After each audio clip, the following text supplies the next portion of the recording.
Hello students, সবাইকে আমার YouTube চ্যানেলে স্বাগত জানাই। আজকে আমরা দেখব জেটেড ম্যানস বেঙ্গলি যে পেপার 1, সেই পেপার 1-এর মধ্যে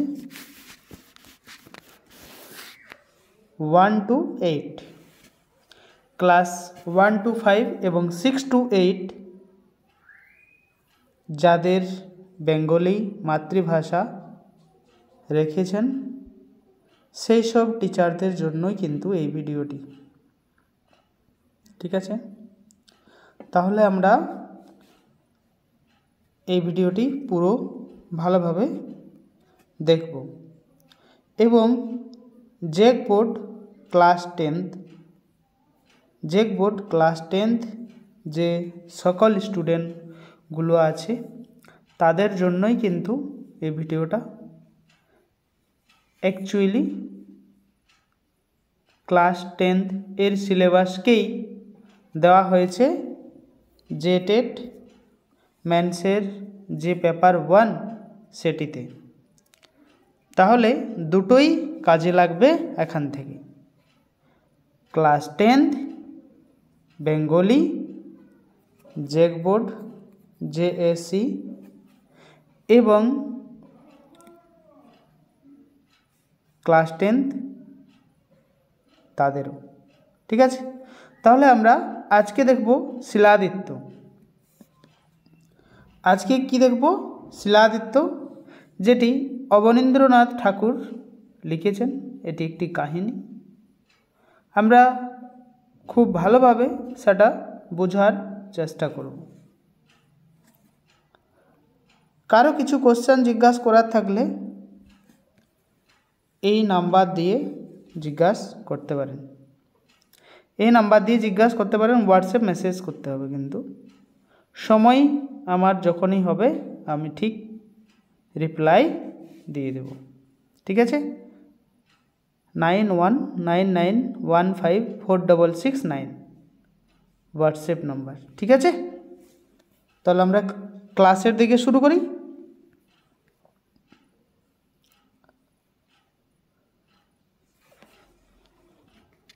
আমরা পড়ব সারাংশ। বল্লভীপুরের রাজা,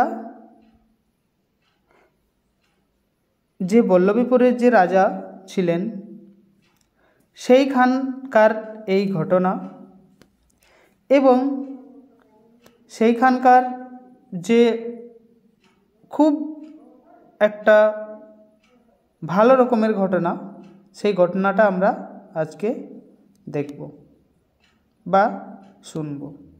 ঠিক আছে, তাহলে চলো আমরা শুরু করি। আমরা পড়ব সারাংশ। ঠিক আছে, সারাংশ। বল্লভীপুরের রাজঘরানা। বল্লভীপুরের রাজঘরানা মানে বল্লভীপুরের যে রাজা সেইখানকার এই ঘটনাটা।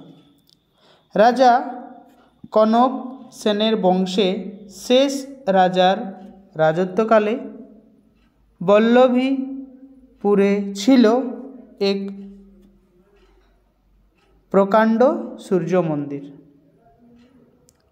ও একটি পবিত্র কুণ্ড। তাহলে এখানে কি ছিল? একটি খুব পুরাতন রাজার রাজত্বকালের বল্লভীপুরের কি ছিল? একটি প্রকাণ্ড মানে খুব পুরাতন কি ছিল? সূর্য মন্দির ছিল। কি মন্দির? সূর্য মন্দির। আরেকটি কি ছিল? পবিত্র কুণ্ড। মন্দিরের পূজা অর্চনা, দান দক্ষিণা প্রভৃতির সমস্ত কার্যের ভার ছিল এক বৃদ্ধ পুরোহিতের উপর। তাহলে যে মন্দির, সেই মন্দিরের সমস্ত কার্য, পূজা অর্চনা, দান দক্ষিণা সমস্ত কার্যই কিন্তু ছিল সেই ব্রাহ্মণ বৃদ্ধ পুরোহিতের। আমরা দেখে থাকি সমস্ত জায়গাতেই সেই ব্রাহ্মণ লোকেই কিন্তু মন্দিরের পুজো অর্চনা করে থাকে। প্রতিদিন 30 সের ওজনের ভারী 30 সের ওজনের ভারী পিতলের প্রদীপ তুলে আরতি দান ও মন্দিরের প্রকাণ্ড দরজা বন্ধ করতে করতে হাঁপিয়ে উঠতেন সেই বৃদ্ধ পুরোহিত। তাহলে মন্দিরে কি করত? একটি 30 সেরের কি ছিল? থালা ছিল। কি ছিল? একটি থালা। 30 সেরের একটি কি ছিল? থালা ছিল। সেই 30 সের ওজনের একটি থালা, সেটি আবার পিতলের। প্রদীপ, একটি পিতলের প্রদীপও ছিল।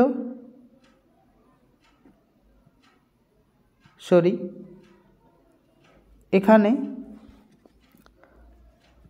প্রতিদিন 30 সের ওজনের ভারী পিতলের প্রদীপ তুলে 30 সের ওজনের থালা ছিল না, এখানে কি ছিল? একটি প্রদীপ ছিল। ঠিক আছে, একটি কি ছিল? প্রদীপ ছিল। তাহলে সেই প্রদীপটা তুলতে তুলতে তিনি হাঁপিয়ে যেতেন, সেই বৃদ্ধ ব্রাহ্মণ। আরতি দান ও মন্দিরের প্রকাণ্ড যে দরজা, সেই দরজা বন্ধ করতে করতেও তিনি হাঁপিয়ে যেতেন। খুব বড় দরজা, সেই দরজা প্রতিদিন খোলা বন্ধ করা, এগুলো কিন্তু সেই বৃদ্ধের আয়ত্তের বাহারে ছিল। শীর্ণ শরীর বৃদ্ধ ব্রাহ্মণ একদিন মনে মনে দেবতার কাছে প্রার্থনা করলেন। তার শরীর, সেই বৃদ্ধ ভেঙে পড়া শরীর খুব শীর্ণ, একদম তার শরীরের মধ্যে খুব দুর্বল হয়ে পড়েছিল এবং তিনি মনে মনে দেবতার কাছে প্রার্থনা করলেন যে যদি তিনি কোনোদিন একজন সহায়কারী পেতেন, তো সেই সহায়কারীকে দিয়ে সমস্ত কাজ তিনি করাতেন, তাহলে তার হাতে যে মন্দিরের সমস্ত দায়িত্ব, সেই দায়িত্ব দিয়ে তিনি কি হতেন? নিশ্চিন্ত হতে চাইছেন। তাহলে সমস্ত দায় দায়িত্ব চাপিয়ে দিয়ে নিশ্চিন্ত হতে চাইতেন যে যদি কেউ আমাকে সহযোগিতা করে তাহলে আমি তাকে সমস্ত মন্দিরের ভাড়াভার দিয়ে আর আমি মুক্তি পেতে চাই। মন্দিরে দেবতা স্বয়ং সূর্যদেব বৃদ্ধের কাতর প্রার্থনায় সন্তুষ্ট হয়ে পৌষ মাসের এক সন্ধ্যায় বৃদ্ধ ভক্তের মনোকামনা পূরণের সেই ইচ্ছায় কি করল? পাঠিয়ে দিলেন এক নিঃসঙ্গ বালিকাকে। তো তিনি যখন মনস্কামনা করেছিলেন যে আমার একটি কি দরকার? সহায়িকা দরকার, যাতে আমি মন্দিরের কাজ সমস্ত তাকে দিয়ে নিশ্চিন্ত হতে পারি। তাহলে সেই প্রার্থনা কিন্তু সূর্যদেব শুনে নিয়ে সন্তুষ্ট হলেন এবং পৌষ মাসের এক সন্ধ্যায় বৃদ্ধ ভক্তের যে মনোকামনা ছিল তার পূরণের জন্য তার ইচ্ছায় তিনি একজন বালিকাকে তার সামনে পাঠিয়ে দিলেন। বালিকাটি ছিল অকাল বিধবা। যে বালিকাটি সেই মন্দিরে এসেছে বা সূর্যদেব তাকে পাঠিয়েছেন, তো সেই বিধবাটি ছিলেন অকাল বিধবা। অকাল বিধবা বলতে যার সময় বিধবা হওয়ার ছিল না, কিন্তু সে কোনো কারণবশতে বিধবা হয়েছে, মানে অনেক কম বয়সে সে বিধবা হয়েছে। বিয়ের রাত্রে স্বামীর মৃত্যু হওয়ায় সে সংসার ও সমাজ চ্যুত হয়ে উপস্থিত হয়েছিল। তাহলে যে বিবাহ, সেই বিবাহের রাত্রে যদি তার স্বামী মারা যায়, তাহলে কোন ছেলের বাপ তাকে রাখবে? সেই মেয়েকে কে রাখবে? কেউ রাখবে না। বিবাহের রাত্রিতে যদি সে মারা যায় তার ছেলে, তাহলে তার ছেলের বউকেও কিন্তু সেই ঘরে রাখবে না। তাহলে এখানে সেই মৃত্যুর পর কিন্তু তাকে সেই সংসার থেকে, সমাজ থেকে বহিষ্কার করে দিয়েছিলেন। সূর্য মন্দিরে যে বৃদ্ধ ব্রাহ্মণ পুরোহিত ছিলেন, সূর্য মন্দিরে সেই বৃদ্ধ ব্রাহ্মণ পুরোহিতের কাছে তিনি পৌঁছিলেন।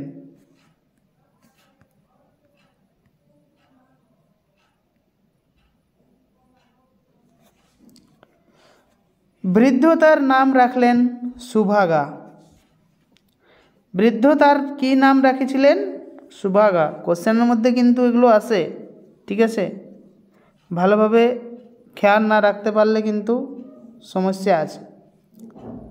বাল্য বিধবার কাহিনী শুনে যদিও তার মনে শঙ্কা হয়েছিল, কিন্তু অলক্ষ্যে যেন কার নির্দেশ পেয়ে তিনি সুভাগাকে নিজের কন্যার মতো ভেবে মন্দিরের সমস্ত দায় দায়িত্ব অর্পণ করে নিশ্চিন্ত হলেন। সেই ব্রাহ্মণের এক সময় এটিও হয়েছিল, যখন সেই ব্রাহ্মণী, মানে ব্রাহ্মণ মেয়েটা, তার জীবন কাহিনী সেই ব্রাহ্মণ বৃদ্ধ পুরোহিতকে যখন বললেন যে আমার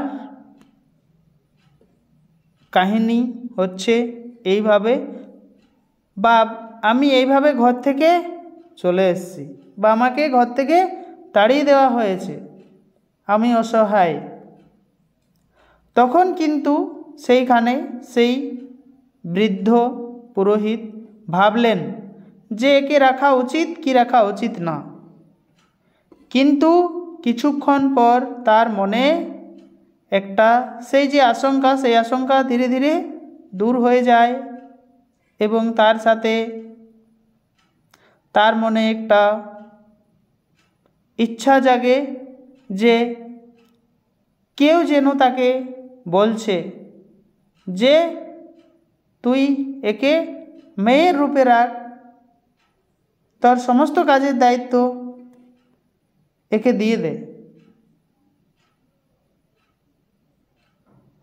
তো সেইভাবেই কিন্তু তিনি রেখে সমস্ত দায় দায়িত্ব অর্পণ করে নিশ্চিন্ত হয়েছিলেন। অনেক দিন কেটে গেল। এখন সেই সুভাগার পালি, সেই সুভাগা সূর্য মন্দিরে যেভাবে বৃদ্ধ ব্রাহ্মণ সেইখানে পূজা পাঠ দান দক্ষিণা করতেন, সেই রকম প্রতিদিন সুভাগাও করছে।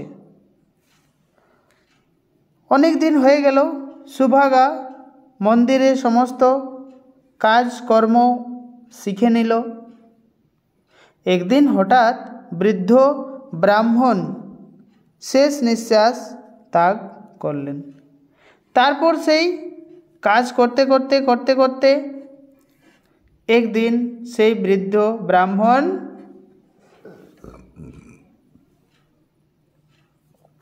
শেষ নিঃশ্বাস ত্যাগ করলেন এবং মৃত্যুকে বরণ করে নিলেন। মৃত্যুর পূর্বে কন্যা স্নেহে আশ্রিতা সুভাগাকে ডেকে সূর্য মন্ত্র শিখিয়ে দিয়ে বলেছিলেন,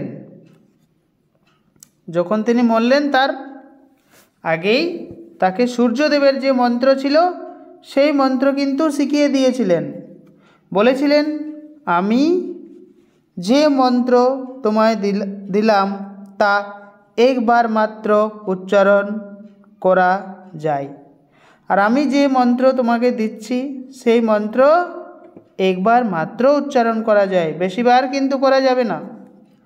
আর এই মন্ত্র উচ্চারণ করলে সূর্যের আবির্ভূত বা সূর্যদেব আবির্ভূত হবেন। তাহলে একবার সেই সূর্য মন্ত্র যদি উচ্চারণ করা হয় তাহলে সূর্য কি করবে, আমাদের প্রকাশের মধ্যে কিন্তু চলে আসবে। বৃদ্ধের মৃত্যুর কিছুদিন পরে সুভাগা তার নিঃসঙ্গ জীবনকে সঙ্গময় করে গড়ে তোলার জন্য মন্দিরের চত্বরের এক অপূর্ব সুন্দর বাগান তৈরি করলেন। তো তিনি কি করলেন, যখন সেই বৃদ্ধ ব্রাহ্মণ মারা গেলেন তখন সেই সুভাগা এবার একাই হয়ে গেল। একাই থাকতে থাকতে তার মনে একটি চিন্তা জাগলো যে আমি একটি বাগান করব। এই বাগান ফুল ফলে প্রজাপতি ও ভ্রমরের আনাগোনা এবং শিশুদের ক্রীড়ার উৎসবে ভরে উঠল। তাহলে যদি আমি এখানে একটা ফুলের বাগান করি তাহলে ছেলেপুলে এবং ভ্রমর এই সবগুলো কিন্তু এখানে আসা যাওয়া করবে, বাচ্চারা এসে খেলাধুলা করবে, তাহলে আমারও মনটা কিছুটা হালকা হবে। কিন্তু হঠাৎ একদিন প্রকৃতির দুর্দম্য লালসার শিকারে এক অভিশপ্ত প্রকাণ্ড ঝড় বৃষ্টির রাতে সেই সাজানো বাগান ধূলিসাৎ হয়ে গেল। তাহলে সুভাগা যে বাগানটি সাজিয়েছিলেন সেই বাগানটি আবার এক রাত, খুব অভিশপ্ত রাত এসে খুব ঝড় হয়ে কিন্তু সেই তার ফুল ও ফলের যে বাগান সেইটি পুরোপুরিভাবে নষ্ট করে দিলেন।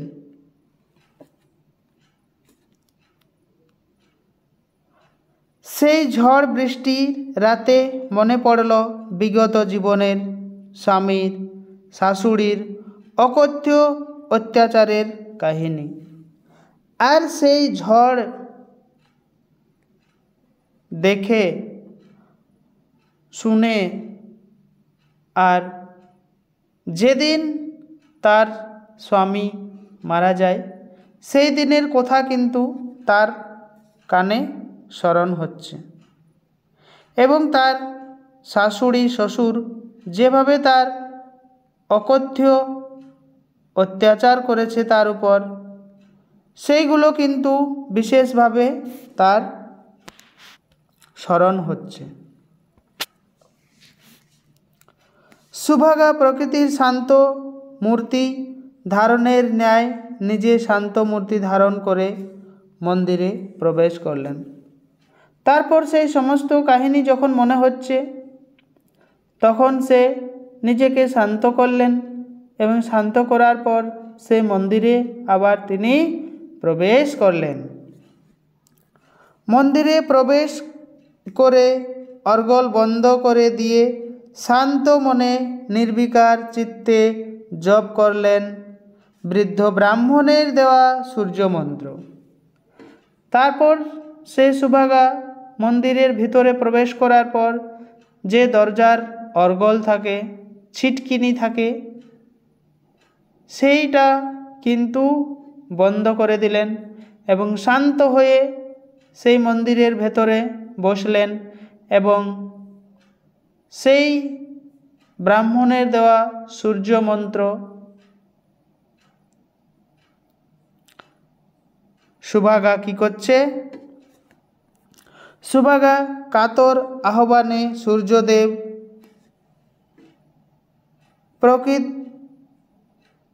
প্রকটিত হলেন। তিনি আর কাছে বীর্যবান পুত্র ও শান্তশিষ্ট কন্যার জন্ম দেওয়ার বর প্রার্থনা করলেন। তারপর যখন সূর্যদেব তার মন্ত্রে, আহ্বান মন্ত্রে যখন আসেন, তখন সুভাগা সূর্যদেবকে বললেন, আমার একটি খুব বীর্যবান পুত্র দরকার এবং শান্তশিষ্ট একটি কন্যার আমার প্রয়োজন। সেটি তিনি কি করলেন? সূর্যদেবের কাছে প্রার্থনা করলেন। সূর্যদেব তথাস্তু বলে প্রচ্ছন্ন হলেন।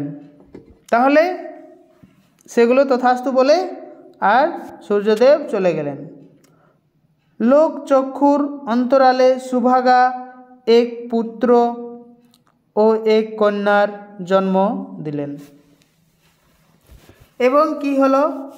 তাহলে লোক চক্ষুর অন্তরালেই কি হলো?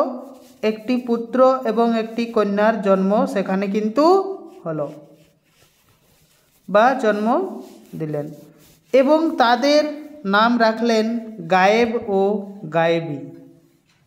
এগুলো কিন্তু খুব ইম্পর্টেন্ট, প্রশ্নের মধ্যে এগুলো প্রায়ই দেখা যায়, ঠিক আছে? তাহলে তাদের নাম রাখলেন গায়েব ও গায়েবী।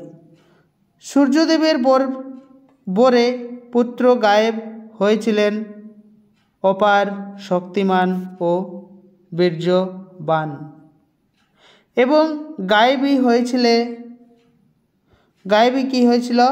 শান্তশিষ্ট ও লাবণ্যময়ী। খুব নর্মাল একটি মেয়ে, খুব সবাইকে ভালোবাসতে জানত। গায়েব হয়ে উঠল অত্যন্ত মেধাবী ছাত্র। গায়েব অত্যন্ত কি হয়েছিল? মেধাবী ছাত্র, মানে খুব বুদ্ধিমান। পাঠশালায় সহপাঠীরা তাকে নেতা মেনে এক মাটির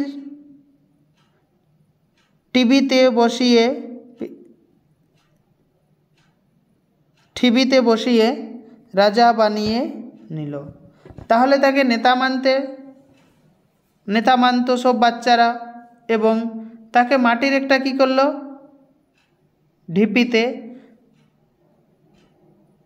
মাটির ঢিপিতে তাকে বসালো এবং বসার পর তাকে সবাই কি মানলো? রাজা মানল। গায়েব ও তার বন্ধুদের সেনাপতি ও মন্ত্রী বানিয়ে দিল এবং তাদের কি করলো? বন্ধুদেরকে সেনাপতি ও মন্ত্রী বানালো। একদিন তার বন্ধুদের একজন রাজপুরোহিত সেজে তাকে রাজ্য অভিষেক করার সময় যখন তার বাবা মার নাম জানতে চাইল, সুভাগা তার বাবার নাম সূর্যদেব বলে জানালো। তাহলে যখন সেই রাজাকে রাজ্য অভিষেক করা হয়, তখন কিন্তু মাথায় তেলক দেওয়ার সাথে সাথে তার যে বাবা এবং মা তাদের নাম জিজ্ঞেস করা হয় এবং সেই জিজ্ঞেস করার সাথে সাথে সে বলে উঠল, আমার মার নাম সুভাগা এবং বাবার নাম সূর্যদেব।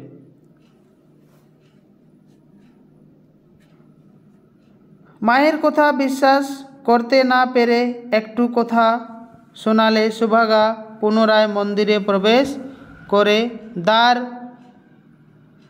অবরুদ্ধ সূর্যদেবকে ডাকলেন। তাহলে মায়ের কথা তার বিশ্বাস না হওয়ায় কী করল?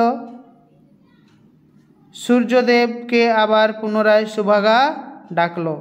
সূর্যদেব আবির্ভাব হয়ে সুভাগা হয়ে গেল নিশ্চিহ্ন। তাহলে সেখানে দুবার কিন্তু মন্ত্র উচ্চারণ করা যাবে না, সেটি ব্রাহ্মণ আগেই বলেছিল। কিন্তু সুভাগা সেই মন্ত্রটি দুবার উচ্চারণ করাতেই সূর্যদেব তো আবির্ভাব হয়েই গেল, কিন্তু সুভাগা নিশ্চিহ্ন হয়ে গেল। মার ওই অবস্থা দেখে ক্রোধে উন্মত্ত হয়ে মস্ত বড় একটা শিলা ছুঁড়ে মারল সূর্যদেবের উপর। যখন এরকম একটি ঘটনা দেখে তখন সেই ঘটনার কে সহ্য করতে না পারায় সূর্যদেবকে একটি খুব মস্ত বড় শিলা মানে পাথর ছুঁড়ে মারল সূর্যদেবের উপর। সূর্যদেবের মাথা ঠোকর খেয়ে পাথরটা ছিটকে পড়ল অনতি দূরে। তাহলে সূর্যদেবের মাথায় ঠোকর খেয়ে পাথরটা ছিটকে অনেক দূরে পড়ল গিয়ে। সূর্যদেবের প্রভাস গায়েব হলো। তাহলে সূর্যদেবের যে প্রভাব ছিল সে প্রভাবে গায়েব হলো।